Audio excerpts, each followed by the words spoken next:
backbone. Now, you covered the Rangers. You're not there with them every single day, but you do get out to the Garden and cover this team for Inside Hockey several times throughout the months. And I've noticed something. When Tortorella does his press conferences, you're the only one in that room that could get multiple questions and get a response for more than 5 seconds. What is the secret with you and John Tortorella? Is there a little bit that we don't know about going on between the two of you?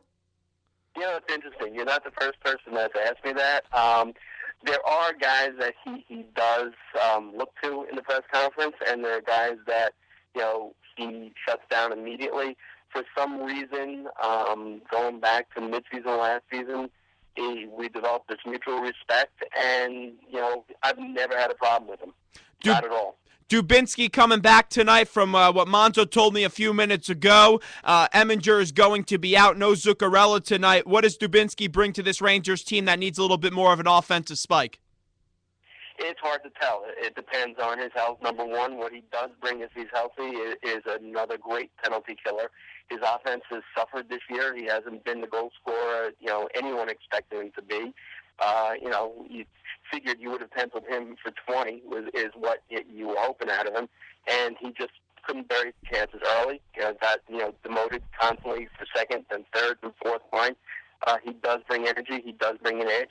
Got to be careful. The Ottawa series, he took some really stupid retaliatory penalties. You can't do that against this Devil team, especially if you're one of the penalty killers. Upside is he's got a more offensive side than Mitchell. Downside is actually Mitchell was a better face-off guy over the last couple of weeks than he's been. So, it'll have to see. It depends on his health, but he does bring an edge, does bring some speed, and definitely a key penalty killer. Throughout all 4 of these games in the first period, the Rangers have been putrid. They've been slow. The Devils have been dominating them. And then finally in that game 4 in that first period, we saw the Devils get past Henrik Lundqvist with those 2 goals. You saw what happened at the end of game 4 with Rupp and between Pete DeBoer and John Tortorella. Do you think what happened during them is going to light a little fire under this Rangers team tonight, and we'll see this team come out and finally play a good first period in about 10 minutes or so at the world's most famous arena in a 2-2 series? Yeah, the Rupp incident and the Torta and the DeBoer side, I don't think they needed any of that to light a fire on them. If you take a look at this season, the way the season's played out, there have been no prolonged slumps. They know what they do. They know what they need to do. They take care of business. They've done it all season long. I expect them. I don't think it's going to be an offensive explosion tonight in the first period. I think they'll take care of business. I think they'll play more of their game. I think it'll be a more hard-working game.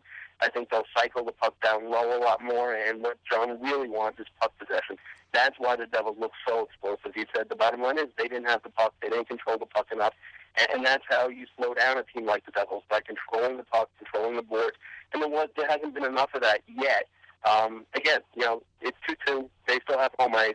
They have Lundqvist. I haven't been worried about this team all season long. I'm still not worried. The bottom line is it's a 7-game series. If it takes you 7 to win it, it takes you 7 to win it. I'm not worried about this team. They've responded to every single challenge that's been put in front of them. You take a look, it goes back to being on the road for the good portion of the early part of the season, starting the season in Europe, and having HBO in their face 24/7 to the Winter Classic. Then your Winter Classic, and then trying to maintain the number 1 seed all the way down the stretch. And every single hurdle that's been put in front of them, they've cleared that hurdle, and they've come out on top. We were just talking to Doc Emmerich a few minutes ago. Now we're talking to Mark Rosenman from Inside Hockey. Rangers game tonight, pivotal game 5 at the world's most famous arena, Madison Square Garden. Rosenman is a crazy reporter and a crazy New York Rangers fan. His dog is even named after about the building. One dog is named Madison and the other dog is named Yager. But let's get to Gabrick. He hasn't been playing well in the course of the Stanley Cup playoffs. How does a player go from being such a dominating presence on the ice in the regular season to basically, besides that goal in that 3 overtimes game, he's been a complete and utter bust in these Stanley Cup playoffs when it comes to putting the puck in the back of the net? Totally agree with you, Zach. I can't figure it out. People have been down on Gabby for last season, the drop-off. This season, even though he was scoring, lots of Ranger fans for some reason don't like his game. This year, I thought he played great. I think that he was defensively conscious. He was the leading goal scorer on the team. He's disappeared in this playoffs. And, I actually put on Facebook, tonight's his night. I think that, you saw glimpses. He's not like Yager. He can't put a team on his back, but there are shifts where he can turn a game, just on his own personal will and driving to the net. I think you're going to see more of that tonight.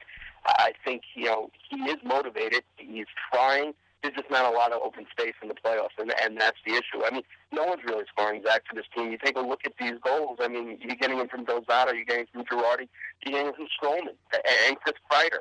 So the key is, aside from Richards, the same can be said about Callie. I mean, open net goal, fine, but, where's Callie been with the goals? And Boyle's not been the same since he was concussed against Ottawa. So it's the entire team. It's not just Gabby. But I think that tonight they're going to be a little more offensive. I think that Nisimov might get going. I think Stefan's got to bury the puck. I think tonight's going to be one of those games where, during the season, where the Rangers capitalized on mistakes and scored goals. Final one here, Rosie Bees. We got to run in a few minutes. Henrik Lundqvist has been phenomenal throughout the whole course of the playoffs in this series. Besides Game 4, he's been standing on his head. He had 2 shutouts in the 2 wins that the Rangers have had. Do you kind of get this feel tonight that Lundqvist either is going to have to allow no goals or 1 goal for the Rangers to win this game?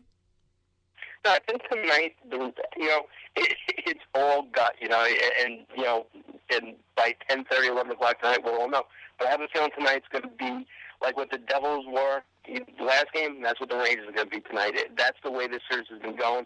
I don't think he's got to pitch a shutout tonight. I think if he gives up 2 goals, Rangers win this one. I think the Rangers win this either 4-2 or 5-2 tonight. I think Rangers are going to score some goals tonight. I think the Garden crowd's going to be behind them, and I think tonight's going to be a big win. And then they need to really close out. They don't want to play a third Game 7 in the first 3 rounds of the NHL playoffs, that's for sure. And before I go, Zach, the one thing which is absolutely incredible, if the Rangers do get to the Stanley Cup Finals, the interesting thing is, and I haven't seen it anywhere, I haven't checked with Elias, but this is absolutely incredible that the Kings would have gone through the 1, 2, and 3 seed to get to the Stanley Cup Finals to play the number 1 seed, who would have went through the 8, 7, and 6 seed to play an 8th seed, which to me is phenomenal. And then on top of that, the thing that I absolutely love is that Philadelphia Flyers got rid of Mike Richards and Jeff Carter because of the chemistry in the locker room and felt that they were cancers, and yet both those guys are in the Stanley Cup Finals. Mark, I think half my audience just dropped off the line because, we have a ton of Philadelphia guys that are in the chat room. And you know what? They're probably saying, who the hell is this guy, Rosenman? Get him off your show right now, Gelb. Rosie, enjoy the game tonight. Let's see it. Hopefully, whatever you just said, it goes from your lips to whatever God John Tortorella was talking about today's ears. And let's get a Rangers victory tonight. I appreciate the time, my friend. My pleasure, Zach. Have a good one.